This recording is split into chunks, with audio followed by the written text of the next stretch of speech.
let's put a notice in general announcements. Oh wait, maybe I need to do that. Hang on, I'll put a notice in there for that.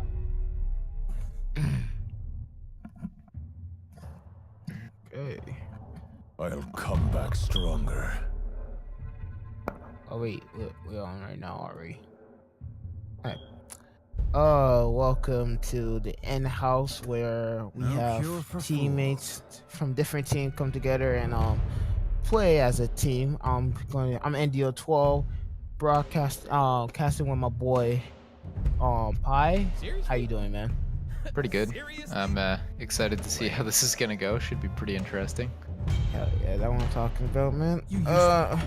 Look like we had two strong teams on each side. We have Zerobi in the top lane, Militia, Jungle, Portal mid, Carmonia, Now ADC, I'm angry. Zen. I'm gonna probably butcher that name, but Zendrit support. On the red side, we have Rainy Barrow in the top lane, SLR8 in the jungle, Dan on fire in the mid lane, Never ADC, and KG support. What do you think about these players? I don't think I've cast a single one yet, so it should be pretty interesting to see what kind of picks they pull out. Some interesting mans so far in the Yasuo and Gangplank. Not really meta picks, but the Echo, Sejuani, Rakan, and Alistar. Those are pretty classic ones. Yeah, I think the reason why they banned Yasuo Portal to Epic is known for his beautiful Yasuo plays. I'm surprised that they didn't go for the Malzahar ban because his Malzahar is pretty clean, to be honest. Yeah, and they do pick up the Renekton as the first pick there for Zerobi. Gonna match up against probably the Vladimir, that looks like. Vladimir top or bot? Could be mid lane still. Mm-hmm. I haven't seen a lot of Vladimir lately. I have heard that in Korea, Vladimir coming back into the meta because of his early game dominance.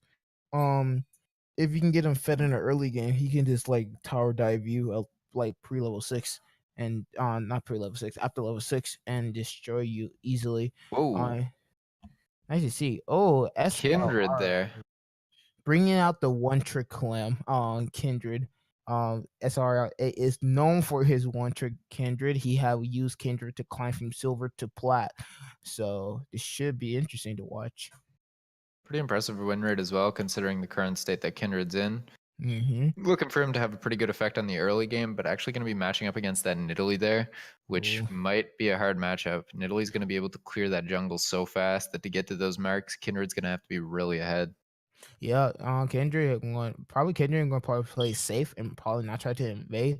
Knowing SRA, he liked to invade a lot, but like he just had to respect the Nidalee. The Nidalee probably won't build a lot of AP now that I think about it. Nidalee are mostly going Nidalee supports. Since their Q damage already does enough, and then when they go into Tiger form, go for the execute, they can like one shot people. But I'm going to be expected in Nidalee to build help item to help her ADC out, especially because Nidalee basically like the secondary support, but in the jungle. Actually, the really common build on her currently is Athene's as your first item, because with the Hunter's Talisman and Athene's getting AP based on your mana regen, whenever you're in the jungle, you get, I believe it's like 44 AP just from being in the jungle and getting that mana regen. So if Minute Militia knows how to play Nidalee, that's what I'm assuming it's going to be for the build. All right, I didn't know that today. That's interesting.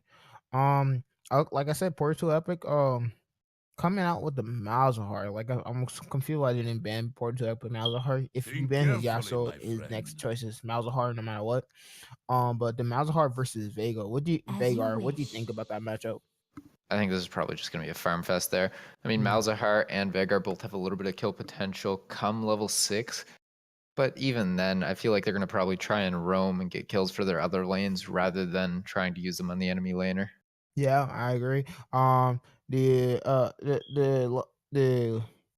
farming to level 6, right? I feel like they might go for a little bit of trade just in case.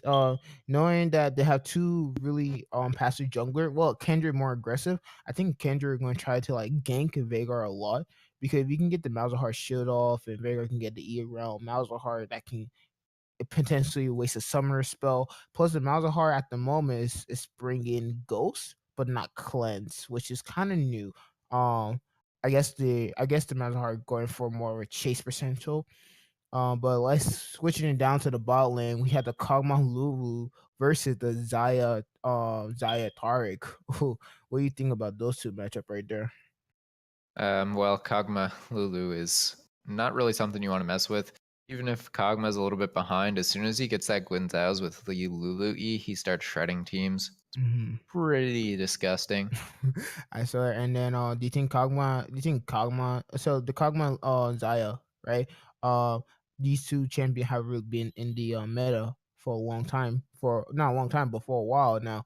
And Kog'Maw, do you think Kog'Maw had the more up advantage because of the support, or do you because Zaya will have more advantage? Because In of laning phase, Zaya? Taric and Zaya shouldn't have a single problem here. Taric and Zaya are really good at bullying out a lane. Zaya Mhm. has that root. You get the stun from Dazzle on Taric. Zaya has quite a significant amount of early damage with those feathers. So the Lulu and Kog'Maw are going to have to play pretty safe. And I think this is actually one of the best lanes for the Nidalee to gank early. Because if you can get that Yeah. Kog'Maw ahead, it doesn't even matter. He'll be able to wipe the super squishy team there from the red team. Shouldn't be an issue for him. And so the Kog'Maw, so basically, Kog'Maw just playing the early game safe, and then mid to late game, he just goes Super Saiyan mode and just start popping off. Is right? Yeah. Yeah. The one thing they got to be careful about, though, Malzahar and Renekton. Well, Malzahar does scale pretty well, but Renekton and Nidalee, not the best. Yeah. Malzahar is going to be able to melt through the Vladimir later, as Yeah. well as the Zion Kindred there. I don't like the. I really don't like the Malzahar. I don't like that they pick Renekton into Vladimir. Sorry, my head is a little bit doozy today. Renekton was the first pick, so they're counterpicked there by Vladimir, unfortunately. Yeah, but like the Vladimir top lane, like Rainy Barrow, especially him, he doesn't touch Vladimir at all. Like this is actually the first time I've ever seen him play Vladimir. And the Vladimir to Renekton, I feel like Vladimir should win that matchup, but I don't know why. I have a small Renekton's going to have the advantage early, right? Until yeah. Vladimir gets that ultimate, he's not going to be able to put out nearly the same amount of damage that Renekton can in a short trade like that.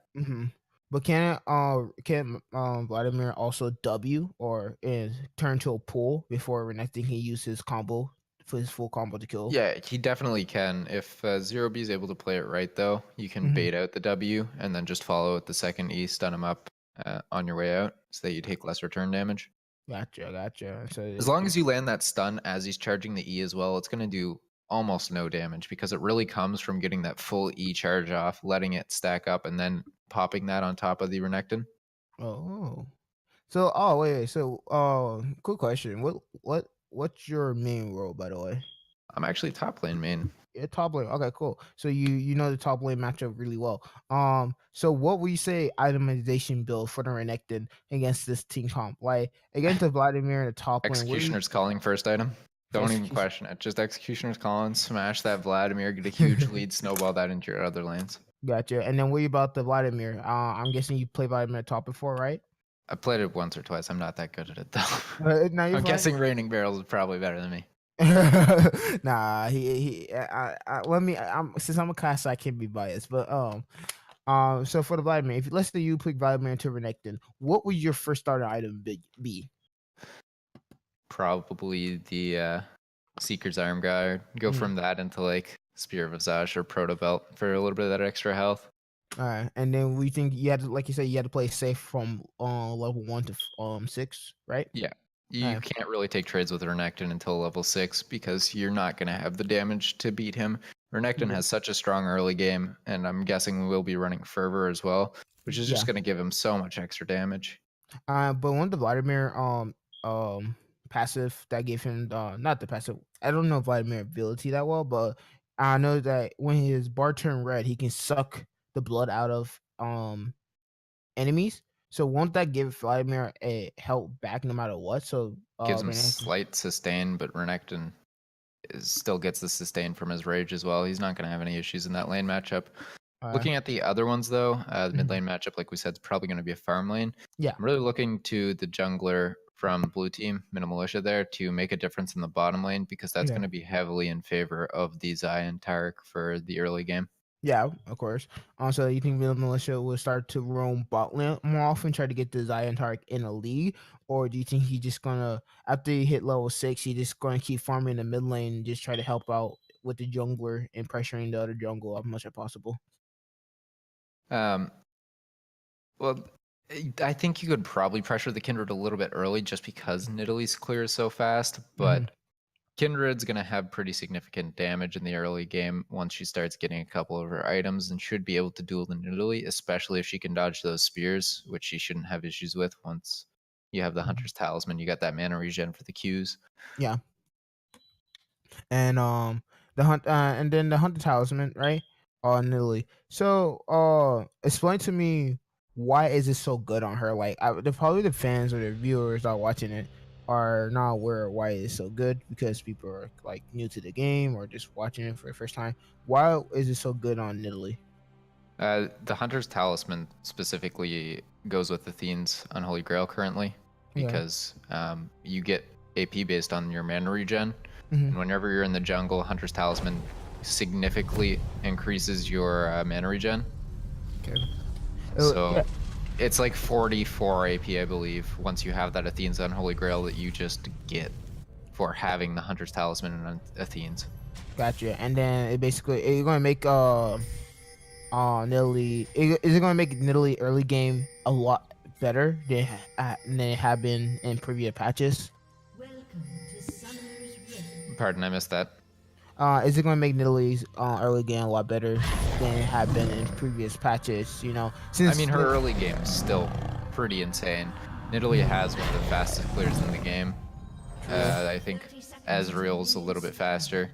Yeah. A couple other people can sort of match her, but she's always been known as this heavy farm jungler. Actually, they're gonna potentially no, they back off from Raining Barrels there. Raining Barrel, they're scouting out. Okay, just they're pinging out saying that it's seen Raining Barrel. I think they think they're starting top lane, so I think Kindred's starting top side. Lulu will try to get a vision in the river. You see. Yeah, it looks like Nidalee's actually pathing down now. I expect her to probably start Raptors just because you get that XP advantage early. And the extra XP advantage should get her from there, then get her to red. But it looks like she's gonna wait. What? Never? Misclick? My dude? Press D to dance? I think he misclicked. I'm not sure. Okay, Nidalee's starting red. Interesting. I thought Nidalee would start the Raptors first. That seemed like the best choice to do on Nidalee. It might have been there too late to set up the traps in advance, but red buff into wolves into blue in the top lane seems like a pretty likely route for that though. And I see what you're talking about. Nidalee is still having a lot of mana to sustain in the jungle clearing path.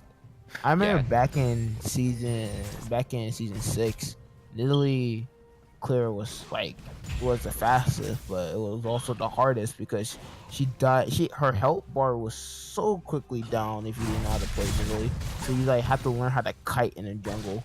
You still definitely need to be able to kite the jungle mobs early, but as soon as she starts getting some of those items, she can just melt the camp so fast that it doesn't matter. Actually, interesting path there from Nidalee, matching up with the Kindred. The Kindred and Nidalee are gonna have that level 2 fight in the riverside. SLR has extra XP. He's level 3. Nectar will come back, and then Kindred would just Q to the side. Vladimir coming with a flash, trying to kill the Nidalee, but that was just a waste. Kindred's still chasing. He hit the level 3 spike. He's still trying to fight. He tried to fight the 2v1. Nidalee, Kindred will get the flash onto Renekton and get the first blood. Nidalee will kill him back. Vladimir is here trying to get the kill, but Nidalee will try to kill the Vladimir. Will try to land a spear, but no, she doesn't go for it. Oh, she doesn't have spear. First blood goes to Kindred, but it's a trade. I didn't think that'd actually be enough damage coming out there from SLR, but knowing the limits of his champion, able to get out that kill. He must have gotten a really good leash because he cleared 3 camps by the time Minute Militia had cleared 2. Yeah, and I think he leveled up with Scuttle, right? Am I correct? Because he was level 2. No, he'd cleared Blue, Gromp, and Wolves before even coming up to that Scuttle. Whoa, what? I didn't even notice. So like that was a fast clear, to be honest. Yeah, That was he good had to leash. get a pretty good leash there. Tarek might have stayed to get a couple hits on the ground as well. Yeah, and then just coming into lane, just doing what Tara does best, the tank. The And Kendrick as I though. said earlier as well, you can already Mhm. see the Executioner's calling there for Renekton. Oh. Heavily into that matchup, looking to dominate the Vladimir. Yeah, I don't agree with the Vladimir flashing in that last team fight now. Now he doesn't have the flash to get away Yeah. from Zerobi, but Zerobi also don't have flash either. I think it was a bit greedy from him. The only reason it ended up working out is because SLR went pretty aggressive there and managed to trade the kill. And trading the kill, getting a Renekton, oh, okay, the Renekton died. I thought it was Yeah, he got the oh. Renekton there, and then Italy picked up the kill on the backside. Oh, okay, so Nidalee would probably be when Nidalee back, she probably have more gold at the time, so she probably have an early lead. She probably have early XP advantage right now. You can see at the top lane, they're making That's short. exactly what I mean. Alright. Oh, Dana's on fire. I had to flash there. Dropping a little bit low, scared of the Nidalee. Look like so many people just supposed Oh, to flash. Kinder's Okay. up top. Kendra's top lane coming in for the gank. They will secure this gank. The kill will go to Kendra. Kendra will get another stack onto her passive once again. That was some nice stalling there from Raining Barrels. Baited Renekton in, then just pooled. Waited for the Kindred to come in and clean up the kill there. Was nothing I that don't know. Zerobi could really do. Yeah, I don't know why Zerobi didn't ward his Riverside though. He have 0 reward in the river and he pushing that far up. You're just asking for a gank right there. Yeah. You should have just warded the Riverside and play it safe. Even though you know Kendra doesn't have flash, but you also don't have flash either. It doesn't make sense for you to keep pushing up. Kindred in the mid lane now as well. Gonna look to... they're not gonna get anything other than the shield here for Miles. Malzahar just playing. Malzahar's shield is not even that long of a cooldown. It will always come back up. I'm actually really surprised by this bottom lane matchup as well. With There's the a 10 CS lead here for the Kog'Maw. oh, what is Lulu pressuring them out? Probably Lulu is just doing being the front line and pressuring them out, making sure that they don't get none. Yeah, she is. She's pressuring them out with her Q, making sure that the enemy team doesn't get that much CS. And Kog'Maw just free farming as he want to. Yeah, you can see also Lulu have the shield on, and Kog'Maw can just W in and get the kills and also get CS while worrying about taking too much damage. I think if they wanted to, though, KG could probably play a little bit more aggressive. So try to go They for like a have stun. they have full health and mana right now. Clearly, they're not looking to trade with the Lulu and Kog'Maw. Yeah. This is I what they think should be trying to do, though, because Kog'Maw, once he gets items, is going to be almost impossible for them to kill. Well, I think what they're trying to do right now, since Dia early game is really strong. Don't get me wrong. But probably what they're trying to do right now, they're just trying to respect the Kog'Maw and get a BF sword first item, right, and then go for the trades. For right now, they're just respecting and farming it up and try to like keep up with the Kog'Maw CS. While Lulu is just going to keep putting E onto Kog'Maw, so Kog'Maw can keep going aggressive and keep putting damage, not worrying about taking a lot because he always have the shield and also the extra auto attacks damage on the Lulu feather. Yeah. I would like to see them play a bit more aggressive, though. They Yeah, have the ability to deny some CS from the Kog'Maw. of course. Oh, there go a flash at the mid lane. Yeah, I would love to see them play aggressive. I played against had a Taric in my last game last night, and this Taric was just it was the most aggressive Taric I ever seen in my life. This guy did not give a crap about the enemy ADC or support. He would literally go in and just try to 2v1 them if he could, and he would force me into a fight. And so this Taric just went a little bit aggressive in the ball lane. He probably can blow from. Oh, Taric is trying to go aggressive. Kog'Maw will sidestep. Taric stun. Xayah will not Kindred's win. here, though. But Kendrick come out of nowhere with the beautiful game, trying to get a kill onto Kog'Maw. Kog'Maw and just auto attacking like crazy. Taric will waste the ultimate. They will get the feather, but Kog'Maw will flash away, wasting a heal and a flash, and Lulu wasting a exhaust. But in the top lane, a kill will go down to Nidalee. Ring Bearer will die, and the bot lane will just disengage from that fight. It's a 1-0 advantage inside. Yeah, pretty hectic fight in the bottom lane there. Neither jungler actually was level 6 for those ganks, so SLR8 lacking on the Kindred ultimate and Minute Militia and not getting that extra bonus Yeah, from his ultimate.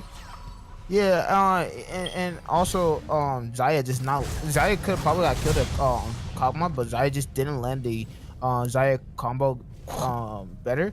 He just didn't get the three feather behind Kog'Maw and stun him. There's multiple times he could have done that, but he just didn't play it right. So Carmoni just bought a full wit's end on that recall. what the? No components, no nothing. Recall bought a wit's end. Oh no. So that Kog'Maw going to be super strong in attack speed and damage now. Reap. Yeah. bot lane. Especially with that Lulu and how they've already been dominating the bottom lane. Yeah. I don't actually think Never and KG stand a chance coming up against Carmoni and Xandereth. Oh, of course not. And the Kog'Maw is just going to just start auto attacking like crazy.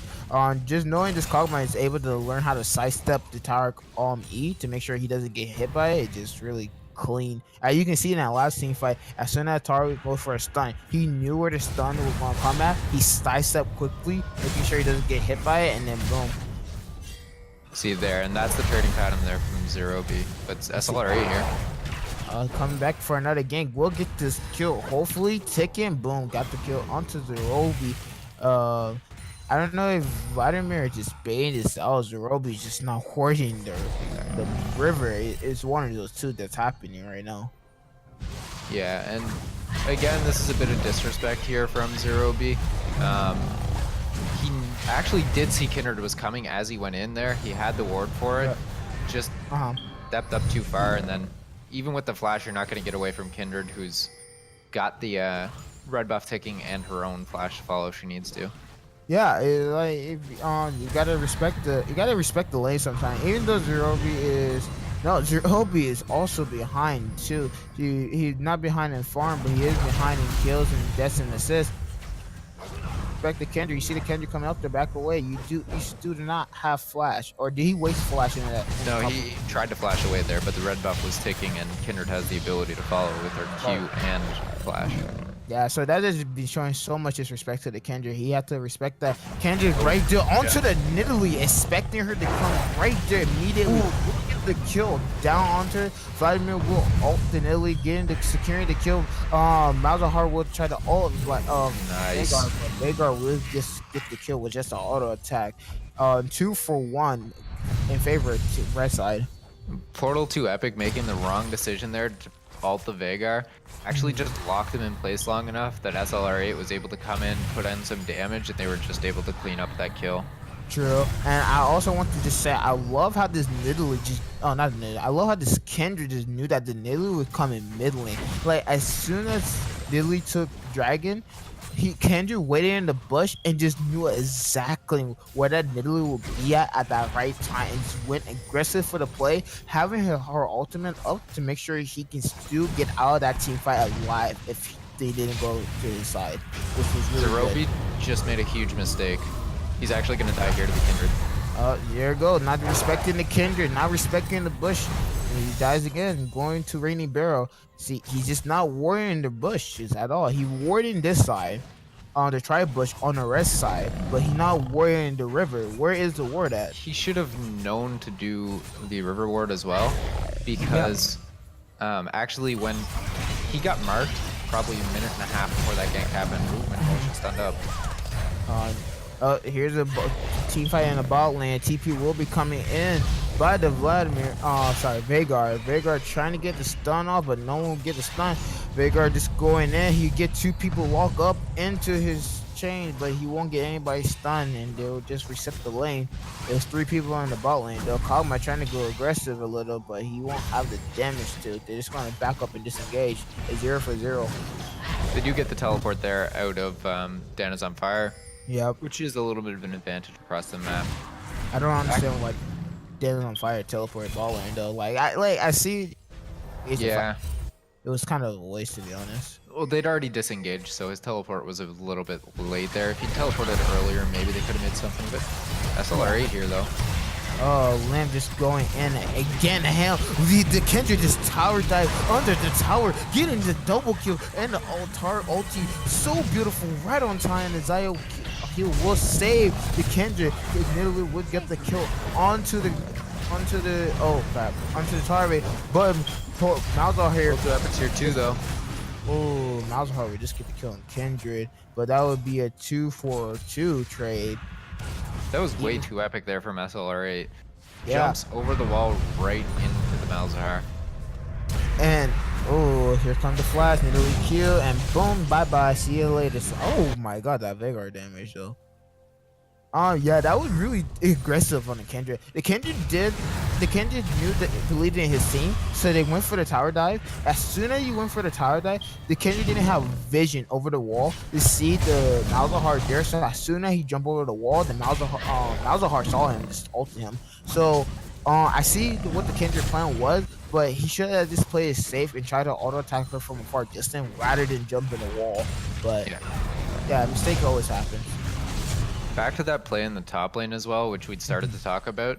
Yeah. Zerobi got marked about a minute and a half before the play happened, and that was right after Kindred had been mid, and then clearly roamed up to get the Raptors, like while the mark was happening. He then walks to the tri-bush and places a ward there, rather than in his river where the Kindred clearly is.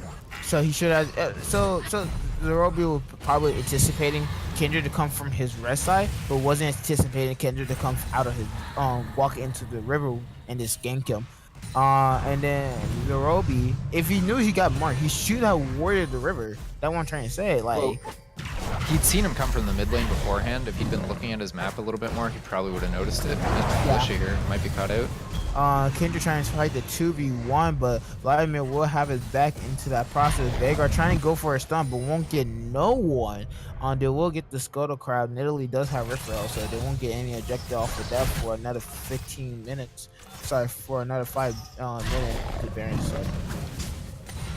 Nidalee, Kindred going back in for the kill onto Nidalee. Have the mark onto the Nidalee already. One more auto attack should do it. The kill will go to Kindred. Kindred playing so aggressive in the jungle, counter jungling this Nidalee wherever she goes, making sure she kills this person anytime she see her.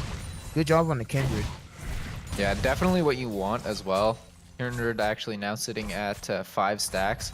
That's going to start to add up quite a bit now. Kindred, every time she gets extra stats, she get extra attack speed and range on her auto attack. If she keep getting stacks like this, she's gonna be really hard to stop from mid to late game if you think about it. The Athene's Unholy Grail is completed on Nidalee currently as well, so she'll get a little bit of extra damage whenever she's in the jungle now. Okay, good.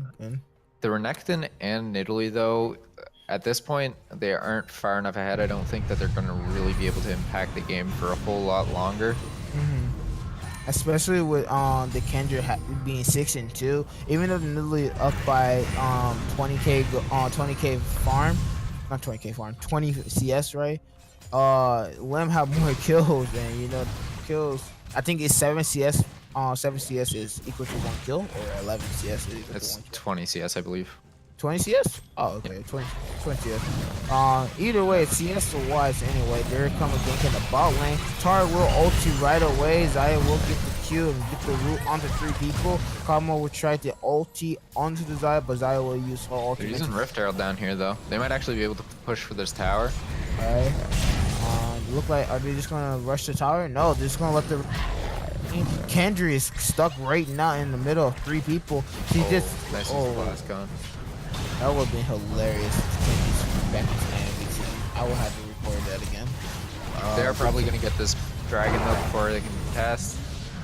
The Vladimir... Veigar, though. He going to cancel it? No, he completed it. That was a waste. Yeah, so that's the second time now that Dana's on fire has used his teleport to not much effect. Yep. It was kind of... he should have just waited. Like, I see his plan. He thought that the dragon would take a lot longer to go down, but if you think about it, you have a Malzahar that has Void Wing to like burst it down. You also have the Kog'Maw is the big thing. Like, Nidalee's gonna deal decent damage, Malz is gonna deal decent damage. You have a Kog'Maw who already has Wit's End, a recurve bow, and a Lulu to buff him. He's gonna melt that thing. Yeah, so I don't know why he wasted a TP then. He should have saved the TP. Probably next team fight, we're gonna see why it's so available, but we never know. Kendra is just counter jungling the Nidalee right now. Still in the Nidalee red buff. Portal 2 Epic will try to come gank this guy, getting the suppress onto the the Kendrick. Kendrick overstayed his boundary way too far and got the kill. The top lane matchup. I don't know what just happened, but Renekton almost died. Zerobi's getting shoved under a lot by the Vladimir there. At this point now, Renekton's kind of lost the advantage, especially with the extra assists and kills that have gone over to the Vladimir. Renekton can't do a whole lot now at this point. He has the Black Cleaver, so you might be able to fight him now, but the Zhonya is already completed for Vladimir now. True. And then you think Vladimir might need to go full tank Vladimir or just go AP help Vladimir? He's already going either towards a Proto Belt or Spear Visage next, and I think the Spear Visage would be a nice one. Yeah. The strong members on the enemy team currently are Kog'Maw and Nidalee. Nidalee got a ton of AP damage, and Kog'Maw with the Wit's End is going to be dealing some AP damage as well. Yep. So right now, just looking at the players how they're playing right now, it seems like red team have a little bit of an advantage at the moment, but blue team have a big advantage in mid to late game because the late game is going pretty strong when this Kog'Maw start getting kills. Yeah, they need to get him to that point though, and I don't think they're putting enough focus on there. You drop a ward in the back of that bottom lane bush and bring Nidalee down, have Renekton teleport, you can easily get a kill onto either Xayah or Tara. Yeah, let me stop you right there real quick. There's 3 people coming top lane on the blue team. They're trying to go for the gang, but they will get counter gang. The red team will just have to disengage and no one will die. But Portal to Epic wasted Ghost and trying to get a kill into the top lane.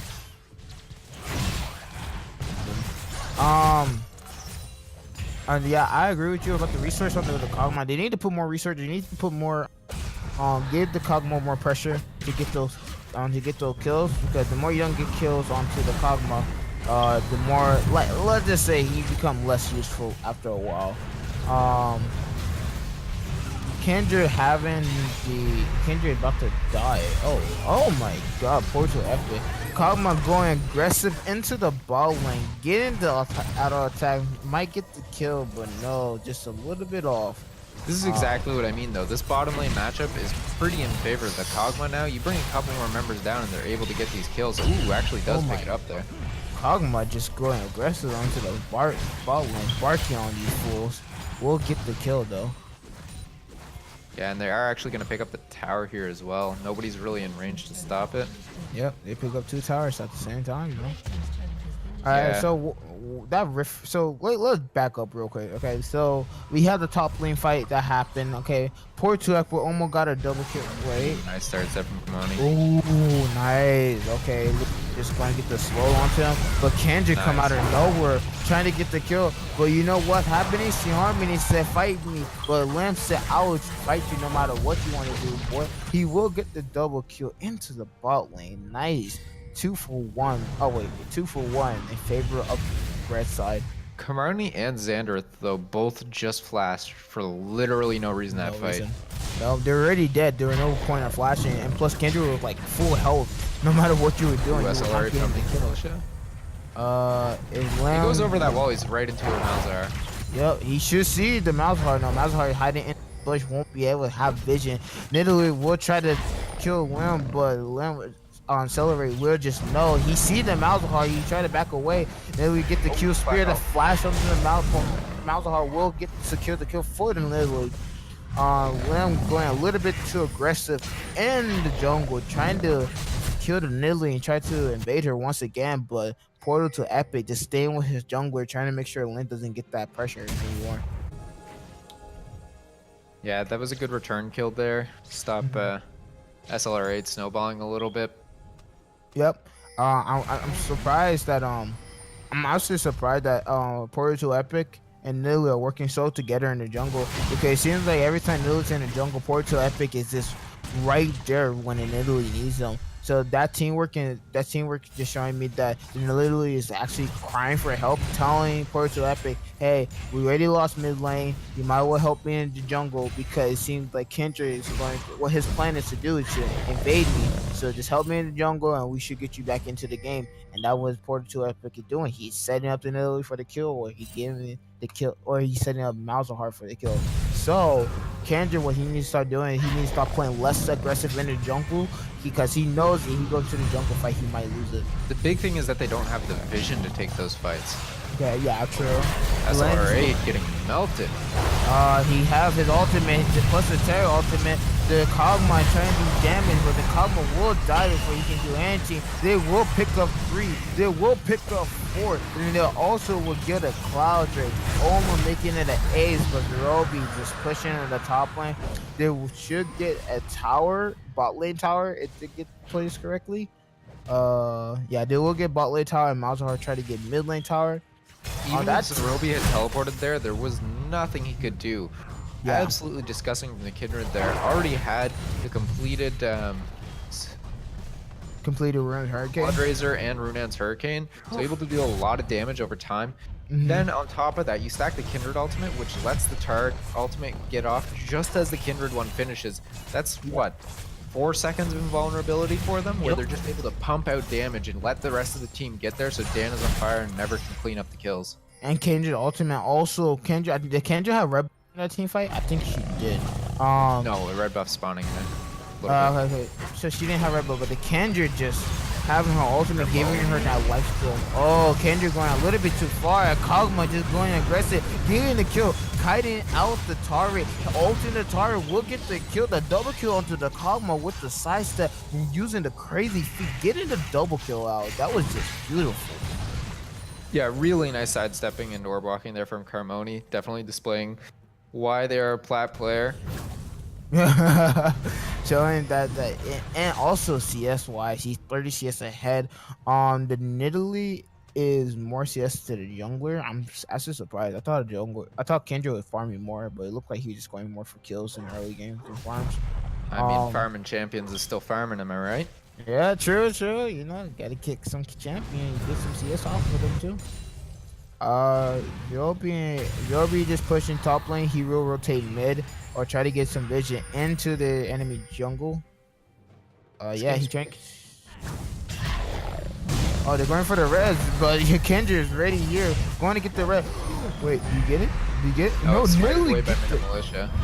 Oh, the red. Raining barrels. Flashing over the wall. Oh, and then. Dan, why did you leave the ultimate? And oh no, Kendrick is about to get killed, but Kendrick will get out of there alive. Kendrick going downwards. I don't know why. Okay, he queued back. There's just so much action happening. I'm like, it's hard for me to keep up with them.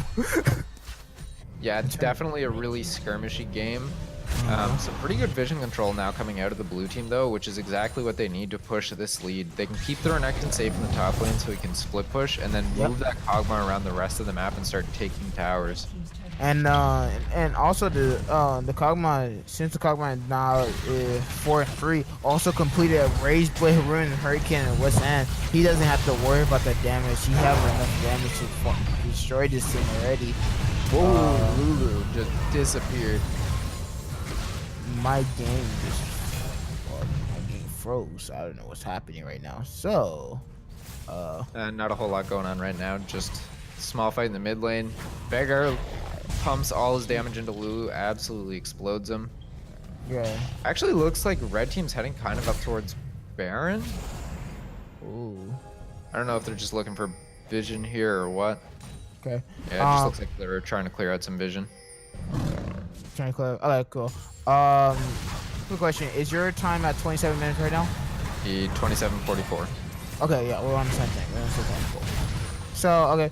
I'm having to keep speeding up my game to catch up because I don't know what's happening, but the game just stutters for a few seconds. Yeah, that was happening to me right now too.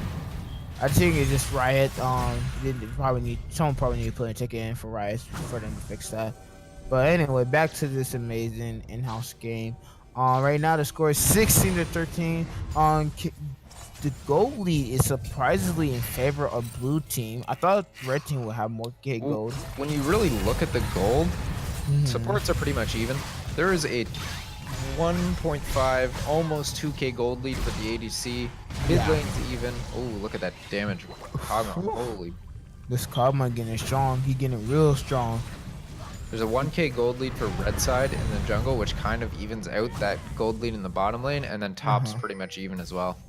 True, and it's just showing you that you don't not always kills are gonna get your head in game. Sometimes you need, because CS is really important. The Yeah, more that CS you 30 kill or 30 CS advantage for Cognos makes a big difference there. Oh, Kog'Maw backing up with a great positioning. Xayah trying to get the ultimate. Xayah flashing will get the Kog'Maw kill. Kog'Maw will get the kill onto the Kendrick. Kendrick walking a little bit too far up. Probably not seeing the Kog'Maw. Vladimir just, oh my god. Oh yeah, Vladimir. Cerobi. Whew. I don't know. Veigar just died to Cerobi. I don't know what- Hecton just sat under that tower and took like what, 6 or 7 tower shots there. Yeah, Didn't even care. Is he that tanky? Yeah, it's all the health he's got there. He has pretty much a completed Spirit Visage now, plus the Black Cleaver and Titanic Hydra, just able to take all those tower shots. Jesus. Man, this is why I ban Renekton in all my games. I just don't trust him, man. Yeah, he's definitely still strong in a 1v1, even in the later stages of the game with those 2 items. What about I haven't really seen Zerobi in team fight. They've been mostly fighting 55s. So I'm guessing the plan is to just make the Renekton split push all game and fight the 4v5 with the Kog'Maw. Looking at builds though, I think this is a pretty interesting build from Dan is on Fire. He only has 5% CDR, which I'm assuming is from runes. He's not actually itemizing for it. He's going for like the scaling build here with the Leandry's Rod of Ages. Has a Void Staff now, so he can deal some damage to the tanks. But he's not doing it regularly. I don't know why he did that. Harmony. Rest in peace. Nothing he could do there. Yep, I was behind again. Okay, so recap of that fight quick. I gotta slow it down. Carmoni caught out. Nothing he could do. Gets stunned up by Tarek and was instantly dead. Oh, feels bad. Come on, try to stick with the team. They're coming for the gank in the bottom lane. Zero trying to run away. We'll get the stone onto Vladimir, but they will just keep chasing. The Bork will come out onto the lane. Zerobi will use his ultimate and try to get away. They're chasing for him still. Zerobi is on the split spree. The flash will come on. He's running towards his team though. They're gonna walk into the rest of the team. Oh, so close on surviving, but the Kendrick just landed. Vladimir landed the last Q to secure the kill. Feels bad. I don't know if it was lack of communication there, but he'd almost made it to his team. If his team had started walking towards him earlier, they could have collapsed on the Kindred and Vladimir there and picked up the 2 kills instead of just dropping Renekton. Right, and Nidalee plus Nidalee also have a child. Oh, sorry, no. Nidalee had a child and a Arcane Sensor. She could have gave the Renekton a heal to make sure he get out of there alive too. So, yeah, probably miscommunication on that part. You can see this dog is starting to bark. You can see this Kog'Maw getting ready for blood. Literally trying to invade the Kendrick, but Kendrick is just knowing, saw the spear and decided to play it safe and smite it away before Nidalee can get it. I'm actually kind of surprised that Carmoni didn't actually go for the full Targon's Brace there. That's pretty popular to do that a little bit earlier in the game, both because it gives your support more gold, and you also get the shield from Targon's Brace there. I never understand this. Why would do ADC? Why does certain ADC? Oh, really? You do it when you're with like something like a Lulu or oh, Militia caught out. He will jump over the wall. This team fight again. Started the Kog'Maw just doing smashes and damage into the Bak line. We'll get the Kendrick. He becoming a big wolf foot dog. Barky. He going in. He flashing in for the Kog'Maw. We'll get the heal. We'll get the shield. We'll get the HP. We'll get the kills on the rest of the team. The Bolt Malzahar will also get double kill. The Kog'Maw going super aggressive. Look at the heal for the Nidalee. Oh my god. Now they can just burst down there. The Athenes, the Ardent Sensors, the heals from Nidalee, the shields from Lulu, and the Altwin as well make him so tanky. And he's just getting on this front line, dodging all the CC and putting out insane amounts of damage in these team fights. And now they're going to take the Baron off the back of this as well. Wow. All of this, Renekton's pushing in the bottom lane after teleporting as well. Oh, he will get the tower. No tower will stun him, but no matter what, he will get the tower and will back off. They just show you what the true power of Kog'Maw is, showing you why he's a plat player. Even though Kog'Maw was sucking in the early game, he wasn't sucking in the early game, but he was a little bit behind, showing you the CSing and just getting the item, building the right item, making this Kog'Maw just pop off mid to late game, and just showing his true potential. This Kendra was fed early game, but she Oh, loses it's alright. her spike. Yeah, Yeah, get out there. The reduce cooldown on Q. Kog'Maw just destroying her right now. Kog'Maw with the Kendra with the nice vowel. They're praying for Kendra to do damage. Kendra, they're trying to start this team fight. Vladimir will get the stun onto Lulu. Kendra get the kill onto Lulu, but they will just disengage. Wait, who flash? Oh, Tarek? Tarek flash there. Okay, Tarek will flash. Lulu dying as well before getting off that ultimate. Oh, feel bad, man. Did Lulu have enough mana for ultimate? I think she did. Yeah, she did. Yeah. She was stunned up the entire time and Oh, feel hit the bad. bullet. Yeah, at least she got the Kog'Maw out. I think she speed up the Kog'Maw, not herself. Yeah. You're kind of smart. Well, yeah. You want to put everything into the Kog'Maw at this point. He's your one shot to carry. Mal's can do some damage to one specific person, but he's not going to be the big carry in a team fight at this point. Yeah, he's not, especially against this team fight.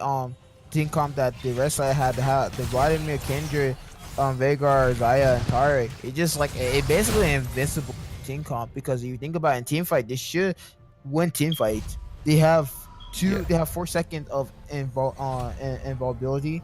So like, and also have a Kendra ultimate that gives them a heal.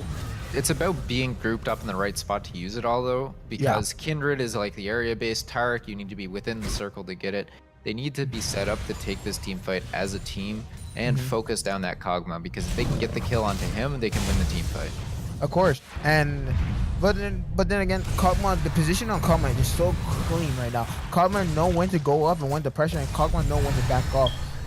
He playing this positioning game so well that it's actually hard for the enemy team try to get them. Plus with Honestly, the biggest thing is getting the event horizon around him, because Veigar has that massive area that's basically the no-no zone for Carmoni to be in. He has no QSS. There's no Mikhails on the team.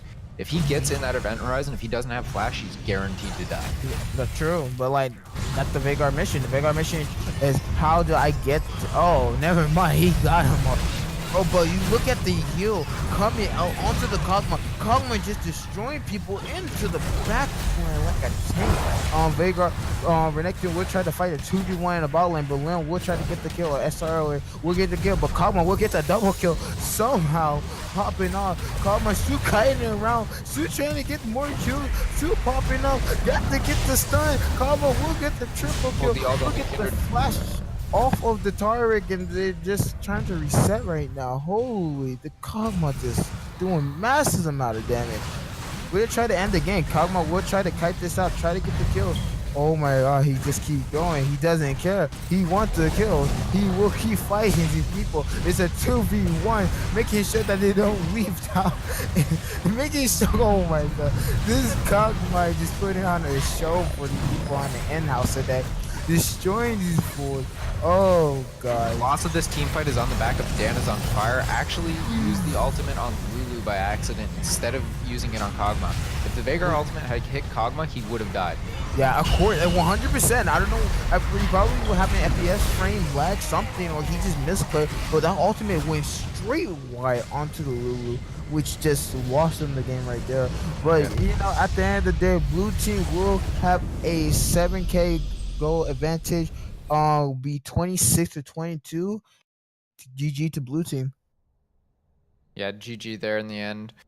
Pretty clean game towards the end from the blue team. They pushed their objectives well and fought around what was going to win them the game, which was that Kog'Maw. Yeah, you was right. You say the Kog'Maw farm, put the resources on to Kog'Maw. Kog'Maw will be popping off, and especially this Kog'Maw show why Carmorian show why Kog'Maw is such a good pick in a bot lane, no matter what type of team cup you play on him. Sometimes. Yeah, exactly. And to harken back to your point as well, you were asking about the Relic Shield. Yeah. Lulu didn't do it this game, which is kind of saddening, because the whole reason you're getting that Relic Shield is when you have one of those caster supports. Okay. You're getting gold for them basically with that item, so that they can rush the Ardent Sensor early, get you that bonus in lane, and then deal that extra damage. Oh, And Lulu actually like straight went for a Frost Queen's claim, which I don't know why you'd ever buy the Frost Queen's Claim in general. Just get the Arctic Sight Sensor. Zone upgrade with Yeah. it. Well, you should be getting the Ardent Sensor first, anyways, but Yeah. shouldn't really be getting Frost Queen's Claim in most situations, anyways. The Sight Zone upgrade is just better in most instances with that. True. Probably just Lulu, just not a Lulu main. Yeah. Heard too much crap for not building it, but either way, she did still play it well. She did her job as a support and helped the Kog'Maw get fed. So, but I see your point on building the. I see your point why they build relic to Yeah, it help. just gets a lot more gold for your support. Yeah, but so will you build it on every ADC, or you just build You it on certain can ADC? technically, but you're usually building it based on what your support is. So, like, if you get a Janna, Soraka, Lulu, things like Yeah. that are going to be healing and shielding you repeatedly. Ah, The other bonus is that, and Carmoni didn't do it, which kind of surprises me, is that you get the Targon's Brace, which A, gets them more gold for your support, and Yeah. B, once you get the 650 gold, you actually get the shield, which is like an Oh. additional 100, 150 health for, I can't remember the exact number, Mhm. but it's like 150 shield for you as the ADC, which you just get anytime you're out of combat for a little bit, which is Wow, huge.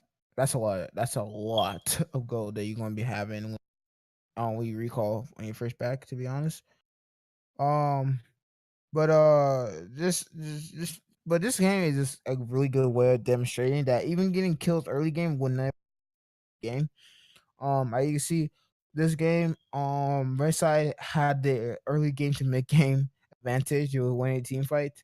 They gank well, they were pressuring, they were invading. But it just shows when you just farm crazy and just stall the game and just counterplay them, you can win games easily, especially when you have a hyper carry like Kog'Maw just destroying people in the back lane like crazy without worrying about risks. Yeah. And I think you've got to head out now after this game. But Oh I yeah, I believe got. we're going to have some more in-houses here, and I think I'm going to be joined by Rookter. Yep. Yeah. Yeah. It was a nice game. One. It was great. Casting for you guys. Rookter will be taking over. It was nice casting with my boy Pie Boy. You feel me? You know. Yeah, thanks for joining me, NDO. It was nice having you on the cast. Anytime, Definitely man. like to see you back at some point. Hey, I got you, bro. You know, just got to make sure I get my facts and my words correctly because I stutter. I messed up a lot, but anyway. Nah, man, that comes with practice.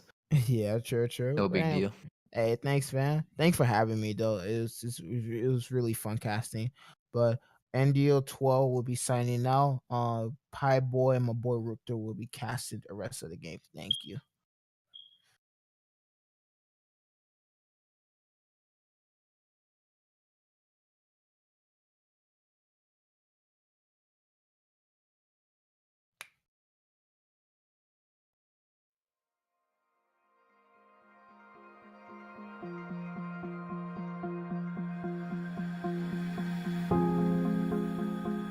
Fall into your mind, waiting just to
Say it's so right now. Until the truth comes out. I gave you everything, and I gave you everything. Say it's so right now. Left alone, cried out. I gave you everything, and I gave you everything.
What are the two teams? Am I doing the intro? I can do the intro, sure.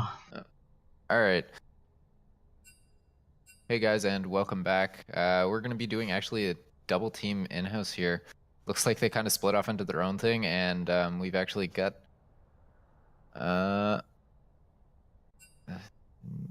Team RAR versus Team I don't know, apparently, because they don't know the name. What the heck? Team S×4 Super Sugu Senpai Squad.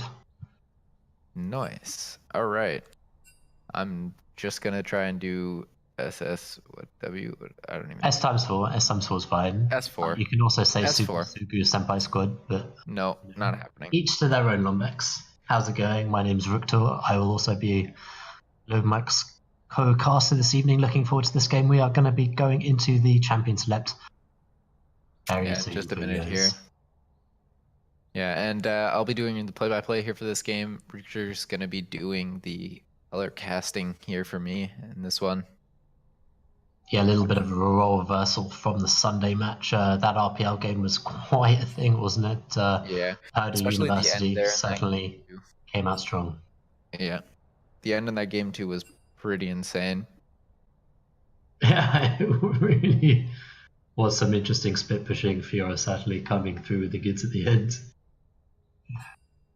Not quite sure we're going to have that level of coordination with these teams, although there should be a slightly higher level, as this is a bit of a sort of more of a scrim game rather than in-house. Exactly. I'm now going into the loading screen here with the lobby. So we Bands. are actually doing draft mode here as well. They didn't actually set it up as tournament draft, so a little bit different than what we're used to for this. We're going to be getting 3 bands instead of the 5. Oh, and no pausing, okay. Yep. Each to their own, I guess. A little bit more flexibility in the comp that you want to run. That's for sure. Yasuo, the first ban away. How dare they? Best champion in the game. Is that fear I smell? Makaja, the top lane, I've casted their team actually. They had quite a good game on Born on the top lane. Also, Portal to Epic does favour that Yasuo, which is why it was banned against him. He also plays Echo. I think he also had a Diana game, and that was a little bit more unsuccessful. Have you actually seen Ornn a lot recently? I don't know how you feel about him or how he's currently in the meta. I just lost lane to him very recently today in a rank flex mode. I was playing a Maokai top lane and I just never played against him. He did a surprising amount of damage for just stacking tank stats. Yeah, he has like a lot of crowd control as well, especially with the repeated buffs he's gotten. I've noticed that he just locks people down and you can't really get away from him. Yeah, so as we see coming out from Team War here, this is a heavy investment into the mid lane as a Soraka ban also coming out. Yeah, Echo as well. And Aatrox is kind of an interesting one. I don't think he's necessarily a popular pick, but definitely in the right hands, he can do a lot of damage in the top lane there. It's your funeral. Yeah, I think Paul to Epic might now go onto his fullback Orianna maybe. That's a potential pickup for him. Yorick Well, final man. I've seen a little bit less of. A Minute Militia, who did previously play Nidalee in that last game, had a little bit of issues in the early game, but certainly managed just to heal up that Cold War and provide a lot of utility for his team. Also picking up that Ardent Sensor and that on these on Holy Grail. So fairly bold pick up of that Riven in the top lane predominantly. Potentially matched by the Lissandra, as Lissandra certainly is a flex pick between that top side and the mid lane. Yeah, I'm actually kind of hoping, well, I'd like to see an aggressive jungler from one of them early here, especially with the Riven and Lissandra. Both, if they get an early lead, can really, oh, Fiora. That's certainly different to the Lissandra. This will certainly be an impactful top lane. Lots of momentum can be gained from either side here. Riven versus Fiora, very swingy matchup. And you can really get someone behind, sort of start denying CS if you can get a couple of kill lead, get a level advantage as well, try and lose some XP to the turret if you can kill them in a lane. So jungle support in the top lane certainly will be prevalent in the early stages of this game. Yeah, I'm actually kind of hoping now for sure, like with the Lysandra and Riven, Orange Jungle. Okay, so you were talking about it. It looks like it's picked, just not in the role you were originally mentioning. Well, it might also be in the jungle. I think that's probably an Orange Jungle there with the teleport and smite.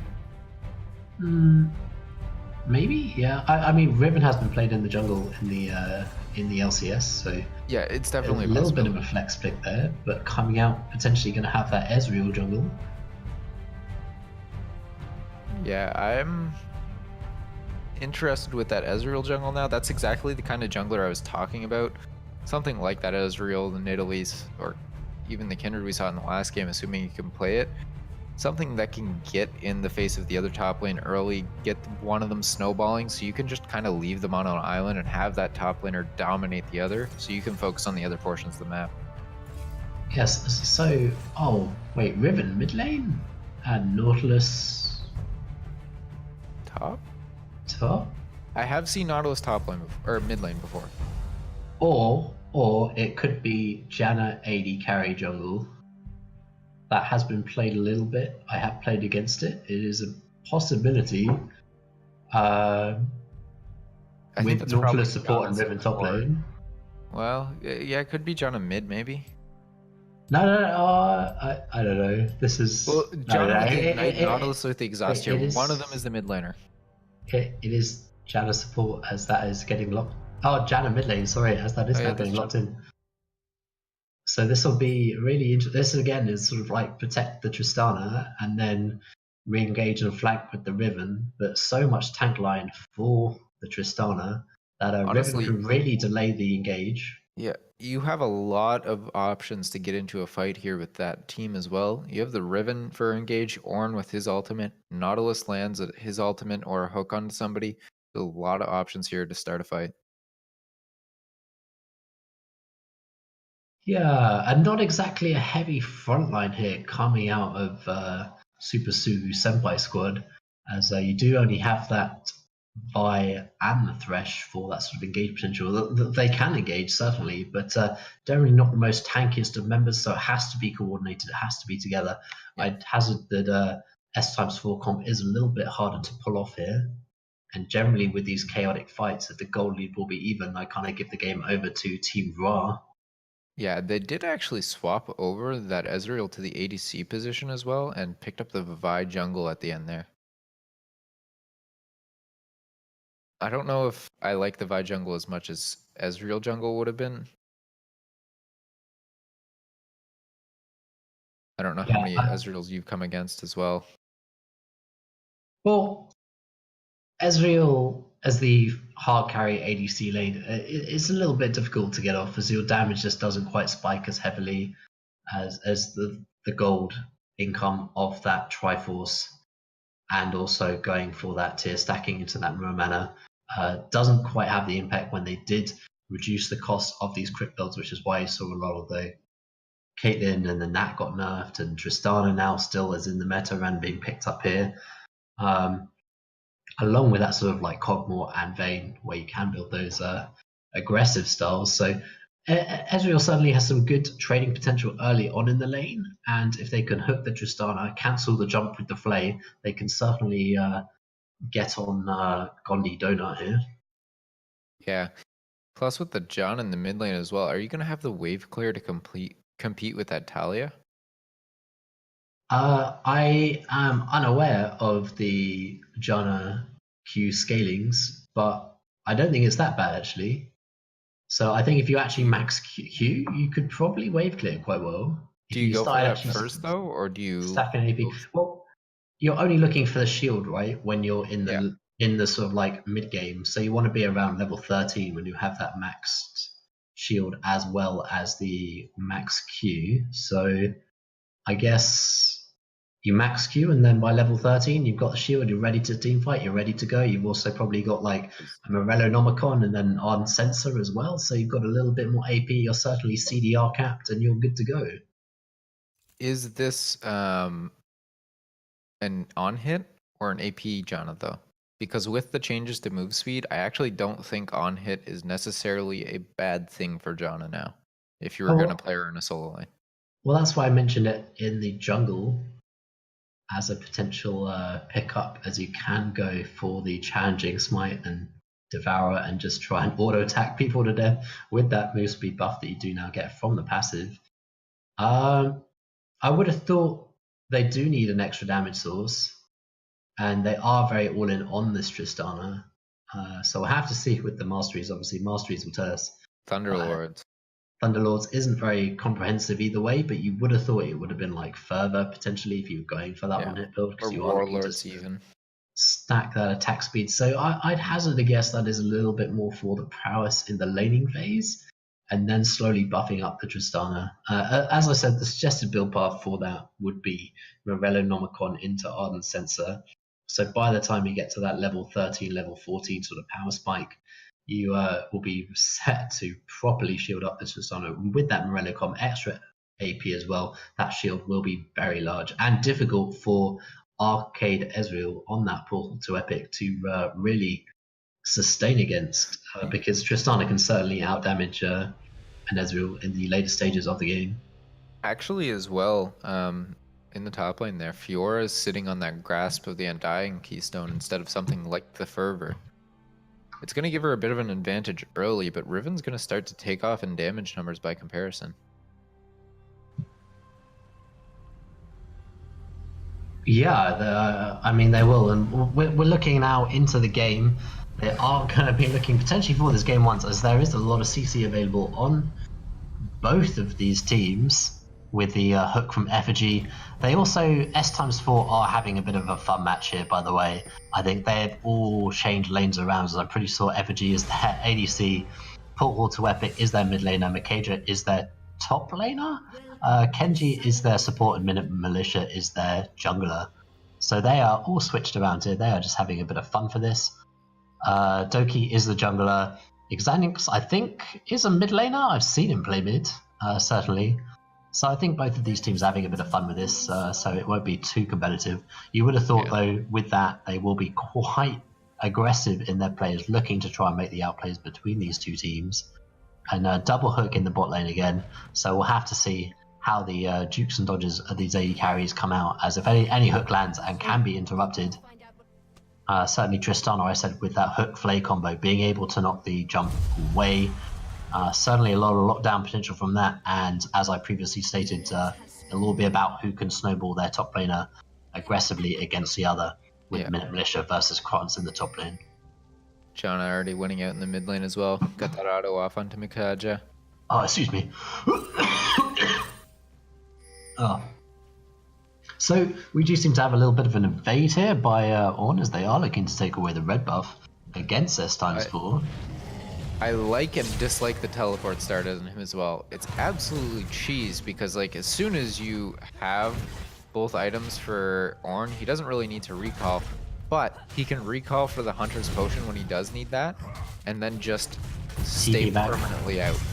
He never needs to return to base after that. Yeah, gold generation on him will be very large in the early stages of the game. Just as you say, being able to keep that 100% uptime on the map, providing a lot of pressure for his team. Would expect maybe for him to play a little bit aggressive. He could also look to go trackers if his lanes are winning. We did say that we'd expect Mikaja to push in the Janna, and that is exactly what's happening in this mid lane. Vi might actually find the Ornn here, though, clearing those Raptors. Still going to be there, as Vi's actually walking around the corner. Is going to get a last couple Raptors there. Bit of trading the top lane as well. Minute Militia putting some good damage on Canes. Hook actually landing onto Portal 2 Epic as well, taking a bit of damage there. Gandhi Donut actually backed off a little bit too early. If he'd put another auto onto Portal 2 Epic there, he would have had to heal to survive. Yeah, that is certainly a lot of engagements here in the early stages of the game, and bot lane on S4 really taken on the damage there. And again, in the top lane, Krons is just struggling to now for the CS advantage. Minute Militia really has a good control on this lane, and it'll be interesting to see if he can pick up the farm under the tower, or if Minute Militia will look to harass, as the Vital is right there in front of Krons. Doki's doing me a concern as well. He's just farming around with this Hunter Talisman. Hook actually landing onto Effigia there, but nothing going to come of it. He's just farming around with the Hunter's Talisman when he could be buying more. Oh, Doki's White Sign actually gonna drop here potentially. Actually gets the Ignite onto Mikaja, flashes away and gets the first blood on Janna there. With the outplay. Doki's White Portal 2 Sun. Epic as well. Fights going on across the map. Kane's trying to go on to Minute Militia, gets a little bit of damage traded in there and then has to back off super low. Oh, Minute Militia going in, takes a tower shot and has to back off. Yeah, but look at this CS lead develop in the top lane. Like, Kranz is being denied the CS, and this has now increased to 2 minion waves already Hook at landed on the level 4. FG again, gonna play away Gandhi Donut, who's actually just about gets hooked, but manages to sidestep it, pulling in the minion instead. Minute Militia getting engaged on by Kanes as well. Actually teleported back, so he's got the health advantage here. Does land the riposte though. Minute Militia trying to get away. Does have a little bit of sustain from Grasping and Dying, but Kanes is not slowing down. He's in, lands the Qs. Minute Militia has to flash away so he doesn't die. Yeah, really nice execute on that, managing to teleport back to the lane and actually get some purchase back in the top lane here as he is down on CS, but this will be really nice for Minute Militia because he can TP back to lane, pick up this entire wave that's now crashing into the turret. He'll only lose a couple of the melee CS here. Cannon minion available for him, so he is nicely placed in this early stages of the game just to freeze it here against the Riven. Yeah, does have the lack of flash there though, although going on to Crane's gonna get stunned up. Minute Militia does miss the parry there, doesn't get it on anything. Crane's dropping so low, but a huge minion wave there makes it hard for him to fight. KG actually going to be caught out here as well. Hook lands on Mirrornax. Going to have to flash away, use the Q as well. But Gandhi Donut picking it up with that last auto at the end. Yeah, we do have a Morellonomicon coming out in the mid lane for the Janna now. Heavy aggressive trading by Minute Militia, but it was into the minion wave, so he did take a lot of harass for it. Still maintaining this freeze though, so he is in a nice spot. He's now up for almost, or over 20 CS now actually. So fantastic lead for him. Mikaja also putting out the hurt onto the Janna in the mid lane. Doki's White Suns is taking a lot of harassment, but with the shield has no mana here. Doki's White Sun actually going to try and slow him and go in. Is going to use that tornado, charge it up. Doesn't quite reach though. Portal 2 Epic as well, able to dash away from that hook there from his Annex, which probably would have killed him. Yeah, I mean, Thunderlord damage doing a little bit of proc there as well, and I mean, this Janna mid lane is showing up today. I noticed as well I've noticed as well when I've played the new Janna, the autos feel like they do a lot of damage now. Yeah, certainly with that increased damage equal to your bonus move speed, picking up boots as well, that'll help with that. A little bit more mobility as well to dodge out of the attacks from the Kaja that he's laying down. KG though gonna actually drop to Krantz there. A little bit too aggressive, might have disrespected Krantz damage. That's gonna help him out a lot in the matchup against the Fiora, which he was pretty down in though. Should even out the gold. Hook landing on the Portal 2 Epic. Gonna have to flash away. Last out of there from Gandhi Donut. Probably gonna pick up the kill. Does get hooked out of the air though. Oh, the nice heal from Portal 2 Epic there to save himself. Effigia gonna pick up the last kill there too. Yeah, also a bit of a 2v1 against Minute Militia in the top lane as well. He will get out with limited damage as the Janna was trying to flank around, but he just tried to take the 1v1 against the Riven. With that phage as well, means that that flashes kill... in for the hook. Actually gonna get the kill there onto Ezreal. Oh, stun landing from Minute Militia. This could be what turns around here. Krantz gonna drop actually. Rocking the ultimate. Doki FTW caught out though. The rupture there from Talia pulling him back. Effigy in the bot lane. Just autoing him down. I think he actually took a tower shot earlier from the hook in there from Effigia. Yeah, Doki was very greedy there, not really respecting the fact that his laners weren't really there to help him as he did smite away the blue buff, so managed to secure the objective. Doki Gives it back over to Mikaja. Does actually land that fully charged tornado, but not much is going to come up of it other than a little bit of trading. Fights all across the map. Yeah, Lombax, it certainly is very explosive here as we do now have a Sheen anti finished and stacking onto this Ezreal. BF sought to match on the side of Tristana. Actually got a Dark Seal scaling up on the Janna as she's hopeful to get more kills in the mid lane against Mikaja, fighting against a blue buff now, so Mikaja can just safely farm the lane, getting pinged out for the blue buff, so hopefully that'll get matched onto Doki's White Sun. Yeah. I didn't think about this actually, but that move speed on Janna is pretty good at dodging the Seismic Rupture from Talia.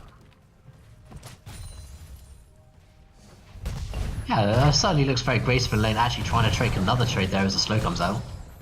Yeah, just gonna get a little bit of damage onto Mikaja there. Nothing you can really do in return, especially once you miss that Seismic Rupture. There's no way for you to trade back against that Johnny, who actually lands the slow again on Mikaja.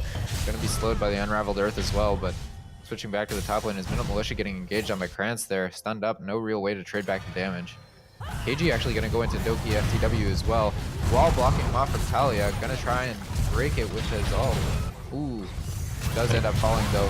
Janna here though, gonna try and go in onto Mikaja, just about picks up the kill. Krantz gonna get it in the end though. Ephigia is here, but Krantz is about to get the CZs up, going on to KG, picks up that kill as well. Slow about to land onto Ephigia, actually the knock up there from the Tornado instead. Gonna get out in the end though. Hook landing on a Krantz, but nothing should come out of it. Yeah, Effigia running out of mana, running out of plays, no teammates to deal the damage when the CC connects as well. No roam for Minute Militia there, as that Kron's roam to the mid lane, certainly detrimental to that, and a very aggressive flash over the wall from Janna to try and save Doki. Doki falls, but the trade actually going in advantage of Team Raw here. Yeah, they are actually gonna look for Infernal as well. There's no one around to stop it. I guess Thresh and Talia are roaming down though. Ephigia might be able to spot them out in time. Yours just used teleport towards the top lane though. They've caught out Mikaja there. Hook landing onto him, flashes away from Doki FTW. Is going to call in the ultimate though. Does actually get hooked out from it though, and isn't going to be able to trade it back. And Ephigia actually going to fall.